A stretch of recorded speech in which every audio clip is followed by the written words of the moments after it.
Hello दोस्तों, बहुत बहुत स्वागत है आपका हिंदी मीडियम के नंबर 1 चैनल सोम क्लासेस में। जैसा कि जानते हैं, मेरा नाम सुनील चौधरी है और हम लोग अपने पुराने लेक्चर से बहुत सारी चीजें सीखे, अपने पुराने बच्चों के बहुत सारे डाउट सॉल्व किए, कुछ बच्चों के नए डाउट्स भी आ रहे हैं। तो बिल्कुल मुझे बहुत अच्छा लगता है कि आप मुझसे अपने डाउट्स क्लियर कराते हो टेलीग्राम पे चाहे कमेंट्स में। हम आपके सभी डाउट्स का जरूर आंसर देंगे।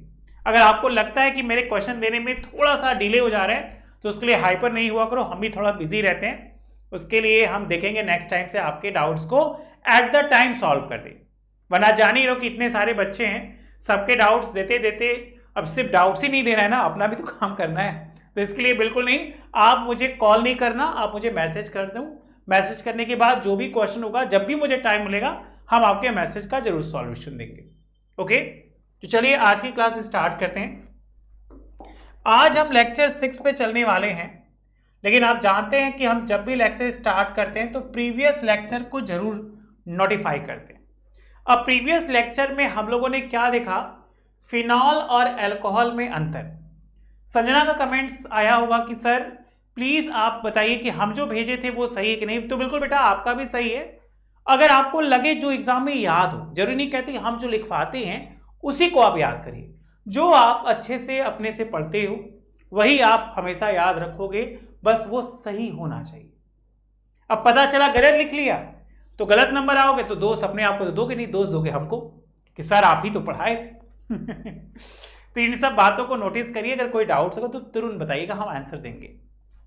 ठीक है, ईथर पढ़ा। ईथर याद आते ही याद आया कि बेसिकली ये जल के व्युत्पन्न से बनते हैं।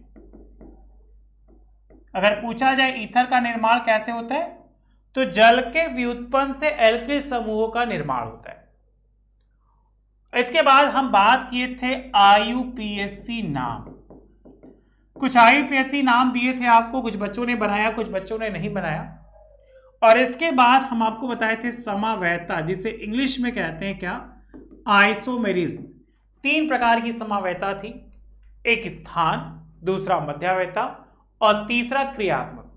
अगर यहां तक क्लियर है तो बहुत अच्छा। अगर कोई डाउट्स है तो बताइएगा, हम आपके डाउट्स को जरूर सॉल्व करेंगे। और आज की क्लास में हम स्टार्ट करने वाले हैं ईथरों के निर्माण की विधियां। ठीक है, ईथरों के निर्माण की विधियां।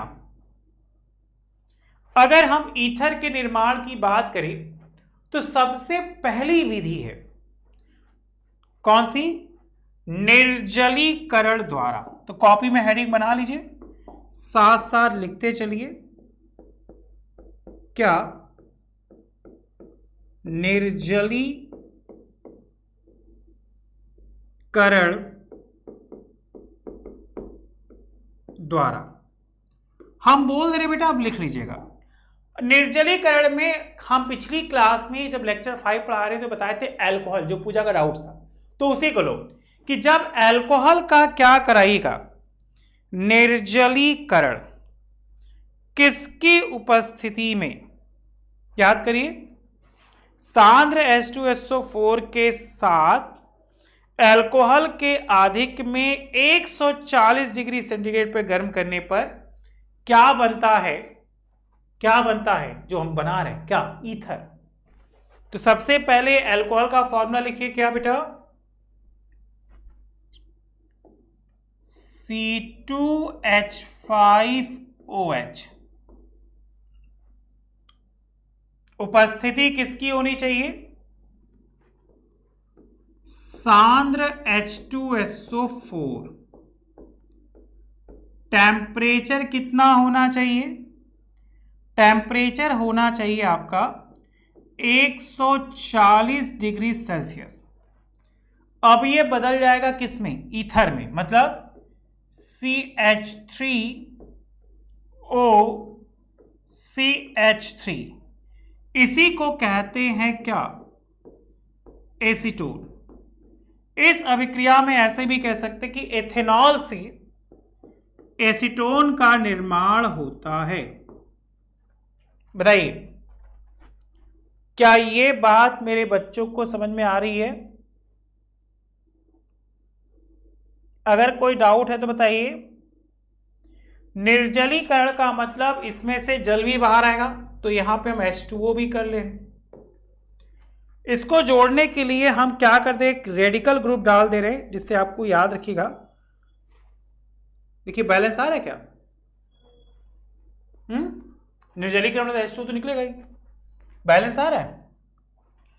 कार्बन 2 है, 2 है, 5 1 6, 6 2 8,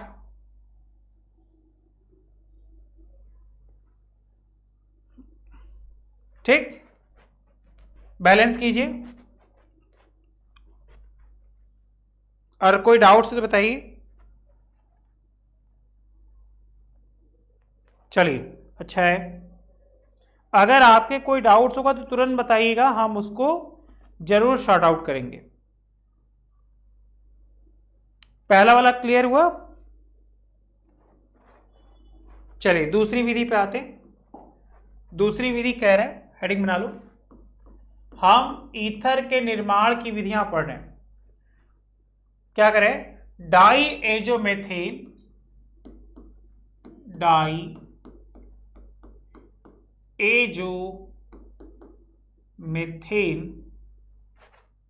क्या है, डाई एजोमेथेन की अल्कोहल पर क्रिया से, की अल्कोहल की क्रिया से।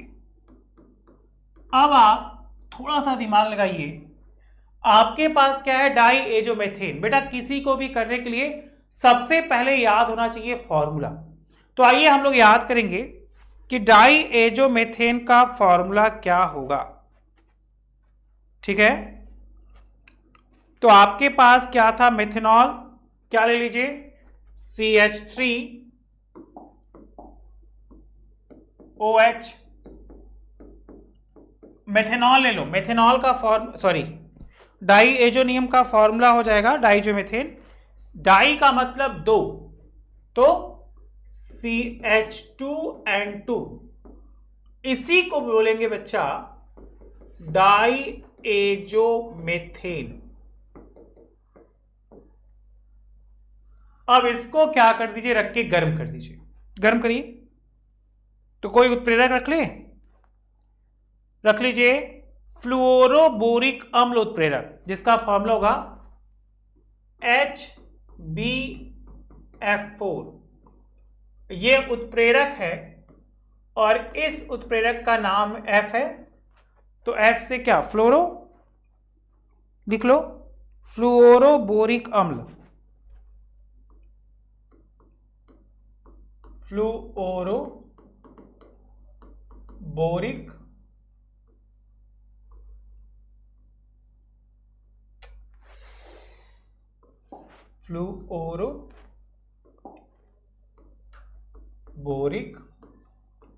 अम्ल। मुझे क्या चाहिए, ईथर चाहिए। अब ईथर का फॉर्मूला मेरे बच्चे जानते हैं, क्या बनेगा, CH3O CH3, CH3O CH3, copy करिए बच्चा। तो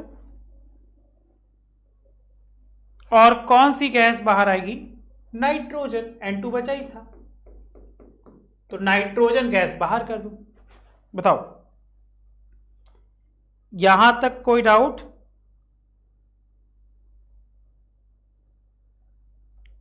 कॉपी कर लो, अगर डाउट होगा तो बताइएगा। ठीक है,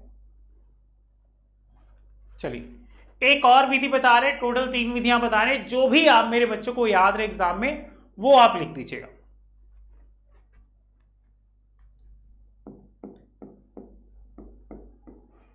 अल्कोहल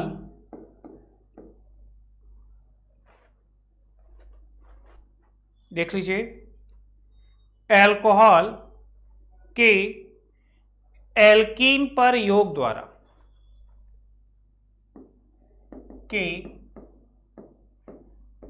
एल्कीन पर योग द्वारा। इस तरह टोटल हम लोग के पास 3 निर्माण की विधियां हो जाएंगी। एग्जाम में जो आपको याद रहेगा वो आप लिख दीजिएगा। बताइए, अब किसी एल्कीन का फॉर्मूला ले लीजिए। एल्कीन का मतलब क्या? जिसमें डबल बॉन्ड होना चाहिए। तो मान लो हम ले रहे हैं CH3CH डबल बॉन्ड CH2। क्या इसका नाम बता सकते हैं? देखिए 1 2 3, तो क्या? प्रोपीन। क्रियात्मक समूह 1 पे तो क्या हो जाएगा? 1 प्रोपीन। बताओ, समझे? और क्या ले लो? अल्कोहल, तो वही ले रहे, मेथेनॉल ही ले रहे सब में। ये मेथेनॉल ही था ना, तो यही ले लो, ज्यादा अच्छा है। CH3OH methanol. उत्प्रेरक ले लो भाई। उत्प्रेरक क्या ले रहे? सोडियम बोरिकम NaBH4। अब क्या बन जाएगा? ईथर। ईथर का कौन सा फॉर्मूला बनेगा? दोनों को जोड़ दो। क्या?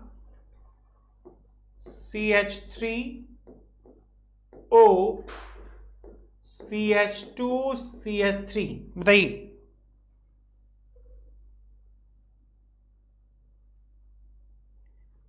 कार्बन देखिए 1 2 3 4, 1 2 3, एक और जोड़ लो इसी में, 3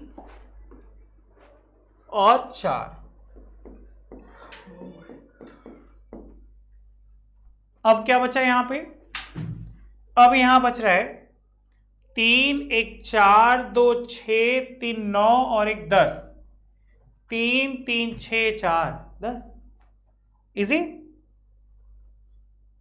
नाम इसका कार्बन एक है, तो क्या हो जाएगा? मेथॉक्सी, और ये हो जाएगा प्रोपेन। इसके बाद हम लोग बात करेंगे ईथर के भौतिक गुणधर्म की। भौतिक गुणधर्म। अब किसी भी यौगिक के टारगेट को देखेंगे तो कुछ बातें याद कर लीजिए। सबसे पहली बात याद होनी चाहिए, उस यौगिक को हम लोग क्यों बनाएं, उस यौगिक के निर्माण में उसकी भौतिक विधि क्या है, उसकी रासायनिक विधि क्या है, और उसको हम लोग क्यों बनाएं, उसका कहीं ना कहीं उपयोग करते हैं, इसलिए बनाएं। जल्दी से करिए बेटा। तो भौतिक गुणधर्म के लिए एक छोटी सी हेडिंग बनाइए।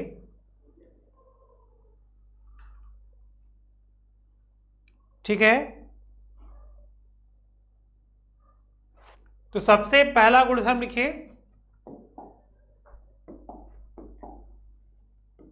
नंबर 1, ईथर के बारे में। यह रंगहीन गैस या द्रव होते हैं। यह रंगहीन गैस या द्रव होता है।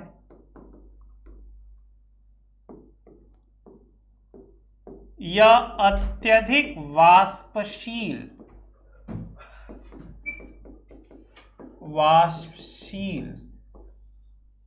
एवं ज्वलनशील होता है। उम्मीद करते हैं अभी तक आपको लैब नहीं मिला होगा। अगर आपको लैब मिल जाएगा तो लैब में देखिएगा, अपने सर से पूछिएगा, तो आपके सर अलग अलग कंटेनर में अलग अलग पदार्थों को दिखाएंगे। तो ईथर भी एक कार्बनिक विलायक होता है जिसमें चीजों को घोला जाता है। तो उसको कभी भी अपने हाथ के ऊपर मत डालिएगा, क्योंकि ये बहुत ज्यादा ज्वलनशील होता है, हाथ पे फफोले भी ला सकता है। बताइए, क्या ये बात याद रखेंगे? 2 पॉइंट क्लियर हुई। आइए तीसरे पॉइंट की बात करें। तीसरा पॉइंट है ईथरो के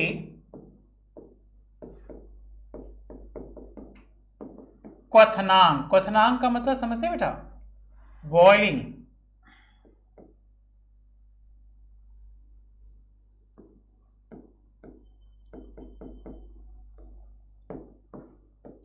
उनके अल्कोहलो समावयवियों से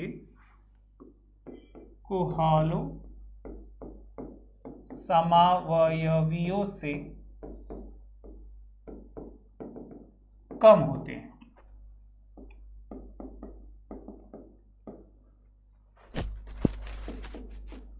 जल्दी से याद करिए। देखिए 3 पॉइंट एकदम दिमाग बैठाइए। सबसे पहला कह रहा है कि ये रंगहीन होते हैं।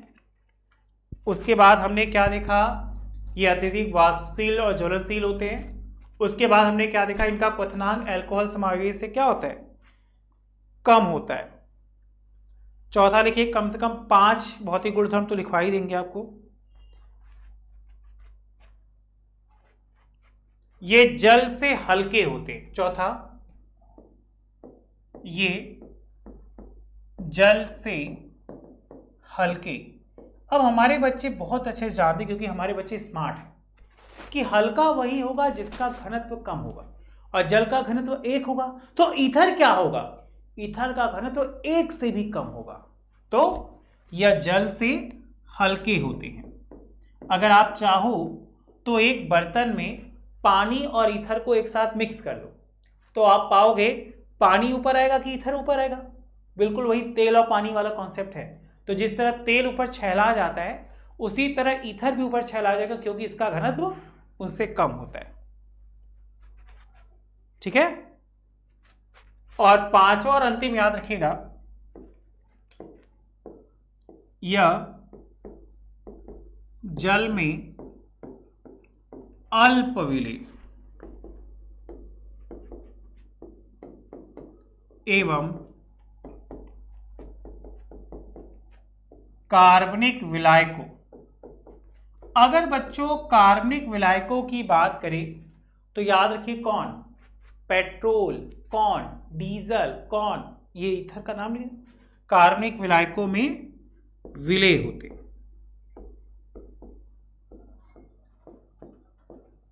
बताइए, क्या यहां तक मेरे बच्चों को समझ में आ रहा है? कॉपी कर लीजिए। अगर कोई डाउट्स है तो तुरंत मैसेज कीजिएगा, हम आपके डाउट्स को जरूर सॉर्ट आउट करेंगे। ठीक। तो अब भौतिक के बाद हम बात करेंगे किसकी? रासायनिक गुणधर्म की। रासायनिक गुणधर्म।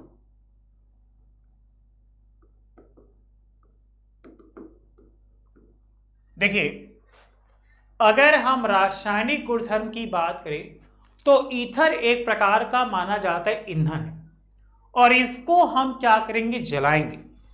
तो स्टेप नंबर 1 यही याद रखिएगा, क्या? दहन क्रिया, बाय द कंबक्शन। अब आपके पास क्या था? ईथर था। ईथर कोई भी ले लो, अब उसको जलाओ। तो बताओ, ईथर को जलाओगे तो क्या प्राप्त होगा आपको? कभी भी याद रखिएगा, किसी भी बच्चा ईंधन को जलाएंगे तो सबसे पहले कार्बन डाइऑक्साइड निकलेगा, फिर जल और उष्मा। तो क्या निकला? एसीटोन ले लें। एसीटोन क्या? CH3OCH3। इसको ऑक्सीजन की उपस्थिति में जला दिए तो क्या निकला? CO2 H2O और प्लस उष्मा। अब आपका एक छोटा सा काम है, इसको संतुलित कीजिए। देखिए कौन सबसे पहले संतुलित करके दिखाता है। एकदम ध्यान से अच्छे से संतुलित करेंगे तो बिल्कुल दिमाग में अच्छे से बैठ जाएगा। ठीक है, हम 1 मिनट का टाइम लेंगे, आप जल्दी से उसको संतुलित करिएगा। दूसरा याद रखिएगा रासायनिक गुण, हैलोजनीकरण। देखो 4-5 कॉमन है, हैलोजनीकरण, नाइट्रीकरण, सल्फोनीकरण, निर्जलीकरण, ये सब कॉमन है। अगर एक सीख गए तो अगला अपने आप चलता आएगा। ठीक है,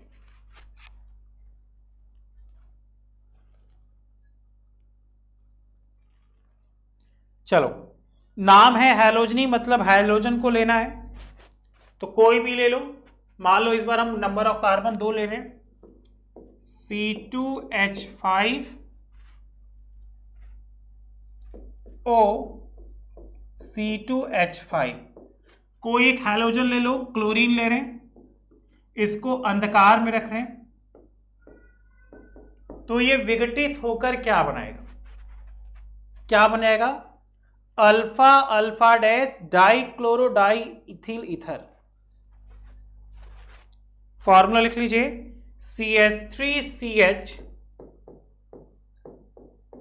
एक Cl यहां लगा दीजिए, देखिए वही टूट के बन रहा है। उसके बाद क्या? O,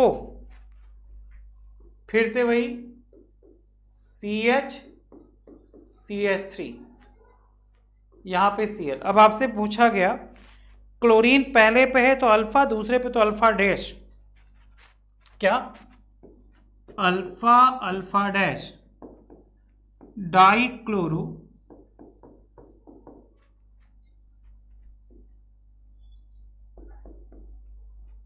ethyl ether. बताइए, क्या ये बात आपके दिमाग में बहुत अच्छे से बैठ रही है? अगर बैठ रही है तो यस सर में आंसर दीजिए। देखिए अभी बोले ना, दहन हो गया, उसके बाद हैलोजनीकरण हो गया, उसके बाद उसी की तरह क्या? निर्जलीकरण हो जाए। अब निर्जलीकरण का मतलब होता है बिना जल का, मतलब जल की मात्रा न हो। बताइए, मतलब जल उसमें से क्या हो जाए? निकल जाए। तो हम लोग ले रहे हैं ईथर, क्या है भाई? CH3 CH2O CH2 CH3। Alumina ले लीजिए और लगभग 300 डिग्री सेल्सियस पे इसको गर्म कर दीजिए, और गर्म करने के बाद आपको क्या मिलेगा? इथीन, क्योंकि जल तो निकाल ही दीजिए। तो इथीन का CH2 डबल बॉन्ड CH2, ये हो गया इथीन। चलिए, अब नेक्स्ट हेडिंग आप बना लीजिएगा, ईथर के उपयोग। कम से कम 5 उपयोग तो आप करके बच्चा दिखाएगा ही।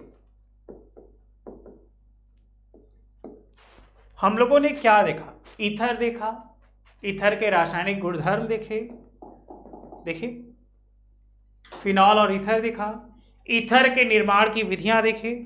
ईथर के निर्माण में सबसे पहला निर्जलीकरण, उसके बाद डाइएजोमेथेन की अल्कोहल से क्रिया, फिर अल्कोहल की एल्कीन प्रयोग द्वारा, ये तीनों विधि से ईथर हम बनाते हैं। फिर ईथर के भौतिक गुणधर्म देखे, ईथर के भौतिक गुणधर्म क्या क्या है? तो फिलहाल 5 इनको याद कर लीजिए।